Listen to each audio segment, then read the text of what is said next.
प्यारे बच्चों, आज की क्लास में आप सभी का हार्दिक स्वागत है। आज मैं आप लोगों को त्रिकोणमिति की बेसिक जानकारी आप लोगों को दूंगा। नवीं कक्षा के विद्यार्थियों के लिए यह जो चैप्टर है वो नया है, इसलिए नवीं के विद्यार्थियों को उसको ध्यानपूर्वक सुनने की ज़रूरत है, क्योंकि अन्य जो टॉपिक है उसका जो कॉन्सेप्ट है वो हम आसानी से समझ आ जाता है, क्योंकि उसको हम पिछले क्लास में पढ़े रहते हैं। लेकिन ये जो चैप्टर है वो नवीं के विद्यार्थियों के लिए नया है, इसीलिए यदि इस चैप्टर को यदि हम वो रुचि लेके अच्छे से ध्यान लगा के पढ़ेंगे तभी ये जो चैप्टर है वो समझ में आएगा। यदि ध्यानपूर्वक यदि इस चैप्टर को पढ़ेंगे तो ये जो है बहुत ही मज़ेदार जो चैप्टर है, और इसमें बहुत सारे फार्मूले हैं। तो हम सभी फार्मूलों को एक ट्रिक के माध्यम से बताएंगे। वो जो फार्मूले जो है वो बहुत ही आसानी से समझ में आ जाएगा। तो त्रिकोणमिति पढ़ते हैं। त्रिकोणमिति की बातें जो है वो आदिकाल से चली आ रही है। इसका उपयोग बहुत सारी चीज़ों में करते थे, जैसे पिरामिडों की ऊंचाई याद करने में, भवनों या पेड़ों की ऊंचाई याद करने में, मीनारों की ऊंचाई याद करने में, या ग्रहों तारों की स्थिति और गति का पता लगाने के लिए भी इसका उपयोग किया जाता था। और साथ ही साथ दो ग्रहों के बीच की दूरी इसकी सहायता से निकाला जाता था। अभी भी ये इसका सबको उपयोग जो है, त्रिकोणमिति का उपयोग अभी भी किया जा रहा है। और ये जो है दूसरी शताब्दी में यूनान के गणितज्ञ हिप्पारकस ने इसकी खोज किया था। धीरे धीरे आर्यभट्ट, महान गणितज्ञ आर्यभट्ट ने इसको आगे बढ़ाया। साथ ही साथ इसका जो जनक है वो भास्कराचार्य है, और ब्रह्मगुप्त आदि जो गणितज्ञ इसका जनक माना जाता है। तो इसका जो विस्तार है बहुत, तो इस क्लास में हम पूरा बताना संभव नहीं है, इसीलिए जो बेसिक जानकारी उसको मैं बता दिया हूँ। अब आगे इसका अर्थ देख लेते हैं। सबसे पहले त्रिकोणमिति का अर्थ क्या होता है। तो त्रि का अर्थ होता है तीन, और कोण का अर्थ है कोण, और मिति का अर्थ होता है माप।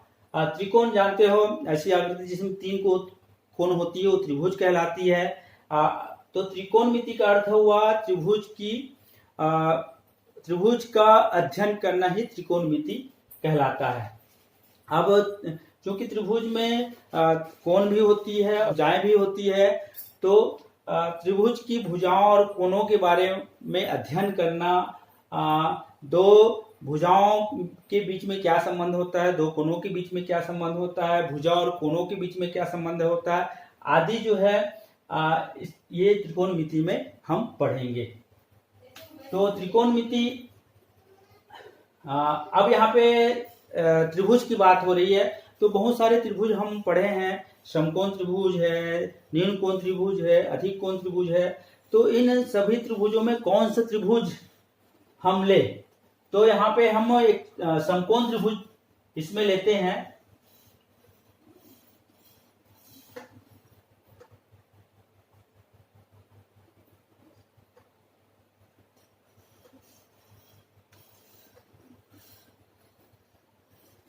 ये समकोण त्रिभुज हम लेंगे। इस त्रिभुज का नाम दे देते हैं ABC। इस त्रिभुज में हम जानते हैं समकोण त्रिभुज क्या होती है। जिस त्रिभुज में ये कोण जो होगा वो समकोण होती है, अर्थात 90 अंश होती है, वो समकोण त्रिभुज कहलाती है। ये जो होगा वो 90 अंश होगा, बाकी इन दोनों कोणों का योग 90 से कम होगा, अर्थात इन दोनों कोणों का योग 90 अंश होगा। तो जिस प्रकार परिवार में, जिस प्रकार फैमिली में सदस्य होते हैं और सभी सदस्यों का नाम होता है, वैसी एक समकोण त्रिभुज में एक फैमिली की तरह है। इस फैमिली में भी सदस्य हैं, उन सदस्यों के नाम हम चलिए रखते हैं।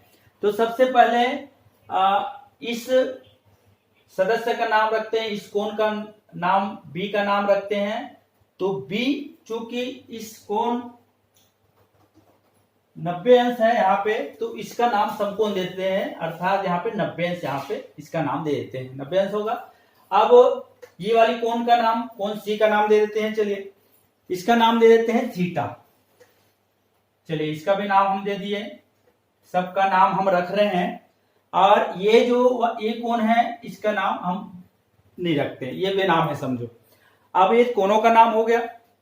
अब इसी प्रकार भुजाओं का नाम हम रखेंगे। तो हाँ, हम पढ़े हैं, टीवी वगैरह में देखे हैं, महाभारत कौरवों और पांडवों में जो सबसे बड़ा जो भाई था उसका नाम कर्ण था। तो इन तीनों भुजाओं में जो सबसे बड़ी भुजा होगी वही कर्ण कहलाएगी। तो चूंकि हम पढ़े हैं सबसे बड़ी कोण की सामने वाली भुजा भी सबसे बड़ी होती है, तो ये वाली जो कोण सबसे बड़ी है इन दोनों कोणों से, इसलिए इसके सामने वाली जो भुजा है वो कर्ण कहलाएगी। तो इस भुजा का नाम हम कर्ण रखते हैं। तो इस भुजा का नाम, ऐसी भुजा का नाम कर्ण हो गया। अब दो भुजा बचा है, इस भुजा का नाम क्या रखेंगे, चलिए आगे देखते हैं। अब चूंकि ये वाली कोण, इन दोनों भुजाओं का नाम जो है, नामकरण जो है इस कोण पर निर्भर करता है। इस यदि थीटा है तो थीटा की जो सामने वाली भुजा है ये लंब कहलाएगी,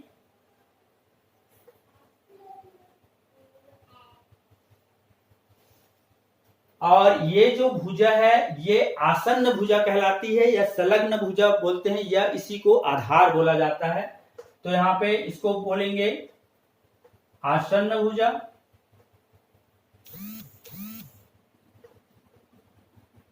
या संलग्न भुजा, या इसी को आधार बोलेंगे।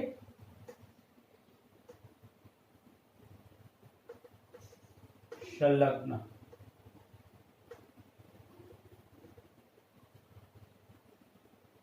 चलिए इस भुजा का नाम लंब क्यों रखे हैं, जैसे हम मकान बनाते हैं, मकान बनाते हैं तो पहले नींव बनाते हैं।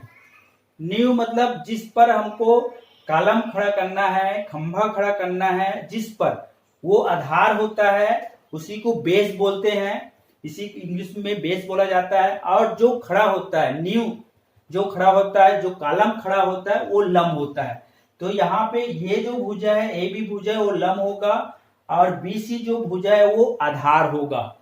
यदि याद रखेंगे, एक चीज और याद रखेंगे, इसको आसन्न भुजा भी बोलते हैं, क्योंकि ये जो भुजा पर पूरा ऐसा लग रहा है पूरा त्रिभुज जो है वो आसन कर रहा है, आसंदित है, बैठा हुआ है, इसलिए इस भुजा को हम आसन्न भुजा भी कहते हैं, या संलग्न। इस कोण के साथ ये वाली भुजा संलग्न है, अटैच है, इसलिए इस भुजा को हम संलग्न भुजा भी बोलते हैं। तो यहाँ पे 3 नाम हो गया। जैसे घर में सदस्य का एक से अधिक नाम होता है, इसी प्रकार इस भुजा का भी एक से अधिक नाम है। तो यहाँ पे हम नामकरण कर रहे हैं सभी भुजाओं का, सभी कोणों का, सबका नामकरण हो गया है। एक बार पुनः देखते हैं। सबसे बड़ी जो भुजा है वो कर्ण होगी, और जो लंबा होगा, सबसे लंबा होगा वो लंब होगी, और नीचे जिस पर ये लंब जो है वो खड़ा होगा वो आधार होगा, और जो खड़ा है वो लंब होगा, और जो बैठा है वही आधार होगा। जिस पर बैठा है या जिस पर आसन कर रहा है, ये जो भुजा है वो आधार कहलाएगी। और अब यदि इस कोण, ये वाली कोण यदि यहां पे रहता, यदि इस कोण का नाम यदि थीटा यदि देते, तब ये वाली जो भुजा है, याद रखेंगे, यदि ये वाली कोण, यदि ये थीटा है तो ये वाली जो भुजा है वो लंब हो गया। यदि ये थीटा रहता, चलिए फिर से इसको बना लेते हैं, थीटा है मान लो, ये 90 अंश है, 90 अंश की सामने वाली भुजा ये कर्ण होगी, और ये थीटा है, ये वाली कोण थीटा है, तो इसके सामने की जो भुजा होगा वो लंब होगा, याद रखेंगे। और जो बचा वाली जो भुजा है ये जो है वो आधार हो जाएगा। तो लम और आधार का नामकरण हम थीटा पर डिपेंड होता है, किसका नाम हम लम रखें और किसका आधार रखें। कर्ण का नाम तो फिक्स है, 90 अंश की सामने वाली जो भुजा होगा वो कर्ण होगा, और थीटा के जो सामने वाली भुजा है वो लम होगी, और जो शेष जो भुजा है अर्थात जो बचा वाली जो भुजा है वो आधार होगी। तो सभी का नामकरण हो गया है। अब आगे देखते हैं जिस प्रकार परिवार में दो सदस्यों के बीच में एक संबंध होता है, रिलेशनशिप होता है, उसी प्रकार इसमें भी दो कोनों या दो भुजाओं या कोण और भुजाओं के बीच में एक संबंध होता है। पहले भुजाओं के बीच में संबंध देखते हैं। दो भुजाओं के बीच में क्या क्या संबंध होता है, उस संबंध का क्या नाम है उसको देखते हैं। चलिए पहले लम और कर्ण वाली भुजा को देखते हैं। इसको अनुपात में लेंगे, लम बटा कर्ण करते हैं, तो लम बटा कर्ण। तो लम और कर्ण के बीच में एक संबंध है, या अनुपातिक संबंध है, इसको हम ज्या कहेंगे। वैज्ञानिकों ने इसका नाम ज्या रखा, इंग्लिश में इसको साइन कहा। फिर से देख लीजिए, लम और कर्ण के बीच में एक अनुपातिक संबंध है, इस गणितज्ञ ने इसका नाम ज्या रखा, इसको साइन कहा। अब आधार बटा कर्ण, इसको वैज्ञानिकों ने कोज्या नाम रखा। इन दोनों के बीच में जो संबंध है उसको कोज्या रखा, इसका नाम रखा। तीसरा जो है लम और आधार के बीच में एक संबंध है, लम बटा आधार, इसका नाम रखा स्पर्शज्या, टेंजेंट, इसका इंग्लिश में नाम है टेंजेंट।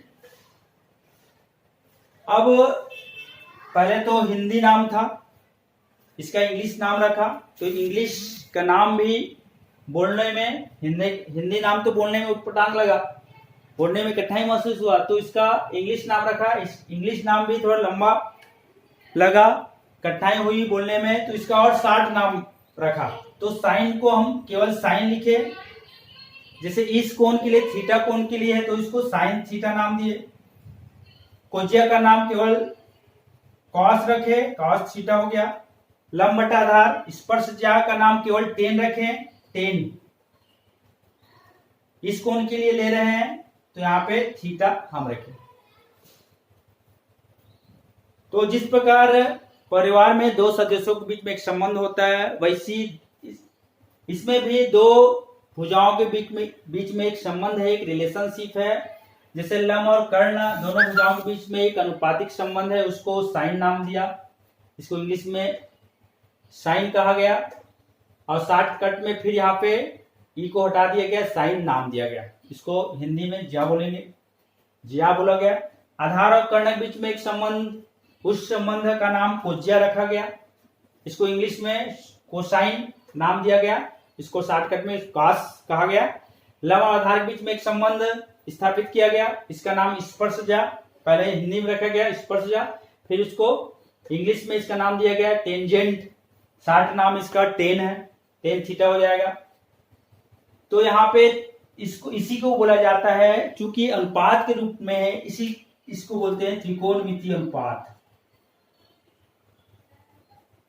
त्रिकोणमितीय अनुपात। ध्यान से समझेंगे इसको, इसी को त्रिकोणमितीय अनुपात कहा गया। तो पहला साइन थीटा हो गया, दूसरा कॉस थीटा, तीसरा टेन थीटा। अब कुल मिला के 6 त्रिकोणमितीय अनुपात होती है। तो इसके पश्चात जैसे टेन थीटा लम बटा आधार होता है, तो इसका जो उल्टा होगा, उल्टा जो संबंध होगा उसको जैसे आधार बटा लम, इसके बीच में जो संबंध है उसको नाम दिया गया कोटि स्पर्शजा, इसको कोटेंजेंट नाम दिया गया। पांचवा जो है त्रिकोणमितीय अनुपात, इसका उल्टा कर देते हैं, कर्ण बटा आधार के बीच में जो संबंध है उसका नाम दिया गया व्युत्क्रमज्या। व्यू मतलब उल्टा होता है, व्युत्क्रम, इसका नाम दिया गया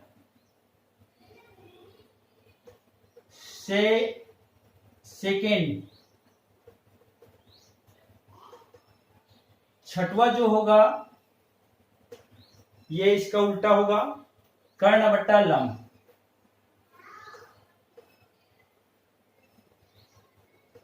इसको व्युत्क्रमज्या नाम दिया गया,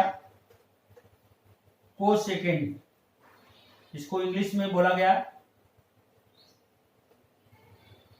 अब इसका इसका जो शार्ट नेम है वो, ये इंग्लिश जो नेम है वो बहुत लंबा था, इसलिए बोलने में लिखने में कठिनाई महसूस हुआ, इसलिए इसका शार्ट नाम रखा गया कॉट। क्योंकि इस कोण के लिए इसलिए कॉट थीटा इसका नाम रखा गया। इसका सेकेंड, तो यहाँ पे SEC सेक नाम रखा गया, इसको शार्ट नेम सेक थीटा। छठवा जो है इसका कोसेक, COSEC सेक थीटा यहाँ पे नाम रखा गया। चूंकि परिवार में कई लोगों का बड़ा नाम रहता है, बड़ा नाम जो है वो बोलने में लिखने में असुविधा होती है, इसीलिए घर में भी कई लोगों का छोटा नाम रहता है। जैसे चितेश्वर है तो उसको, या टिकेश्वर है उसको टिंकू बोल देते हैं, और जैसे मनोहर है उसको मनु बोल देते हैं। इस प्रकार बहुत सारी शार्ट नाम रहता है, इसी प्रकार इसका भी एक शार्ट नाम है। तो कुल मिला के 6 त्रिकोणमितीय अनुपात हुआ।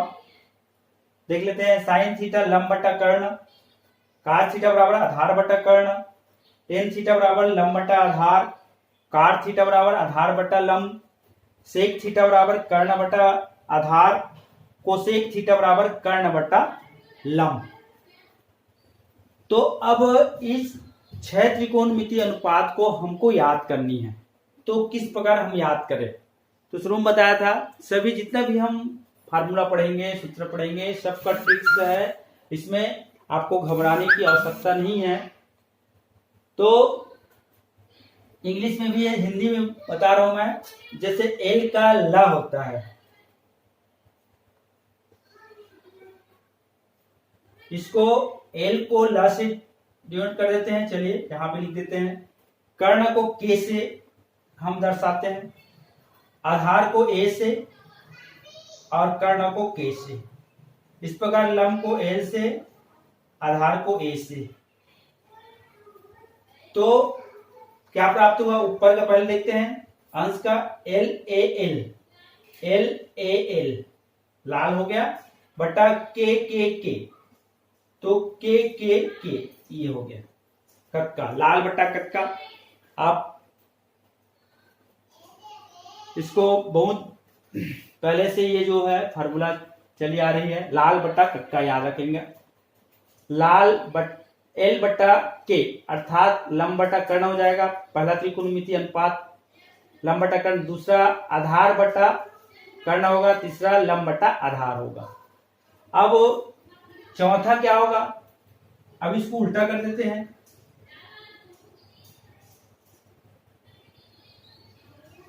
कक्का बट्टा लाल कर देते हैं। अब ये जो है इस प्रकार चले गई, ये इस प्रकार होगा और ये इस प्रकार होगा। अब यहाँ पे आधार बटा लंब, ये आधार बटा लंब होगा, चौथा आधार बटा लंब, पांचवा जो है कर्ण बटा आधार, ये कर्ण बटा आधार हो गया, छठवा जो है वो कर्ण बटा लंब, ये हो गया कर्ण बटा लंब। तो इस प्रकार आपको लाल बट्टा कक्का आपको याद रखनी है।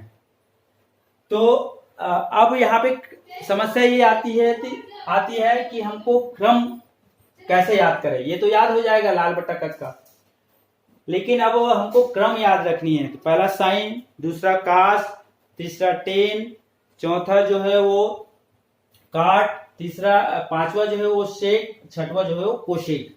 इसको हमको याद करनी है क्रम को। साइन, काश, टेन, काट, शेक, कोशेक। याद करोगे तो याद हो जाएगा, लेकिन मैं ट्रिक से बता देता हूं क्रम को याद करने का। केवल आपको ये याद रखना है साइन, काश, टेन, काट, शेक, कोशेक। 6 त्रिकोणमितीय अनुपात होती है। साइन एस याद रखेंगे, साइन, कॉस सी, टी से टे। तो यहाँ पे एस से हम याद करने के लिए हम एस को हम एस से शक्कर हम मान सकते हैं, शक्कर, सी से कॉफी, टी से टी मतलब चाय। तो यहाँ पे फार्मूला, क्रम को याद करने का फार्मूला है शक्कर, कॉफी और ये टी। अब जस्ट उल्टा, अब इसको याद करना है हमको, काट, शेक, कोशेक। तो बताया था सी से अब उल्टा जस्ट ये वाला आ जाएगा कॉफी, एस से शक्कर। अब यहाँ पे सी से क्या आएगा, सी से अब यहाँ पे टी आया है, यहाँ पे चाय कर देते हैं। चाय में सी, चाय का सी एच होता है तो यहाँ पे सी है।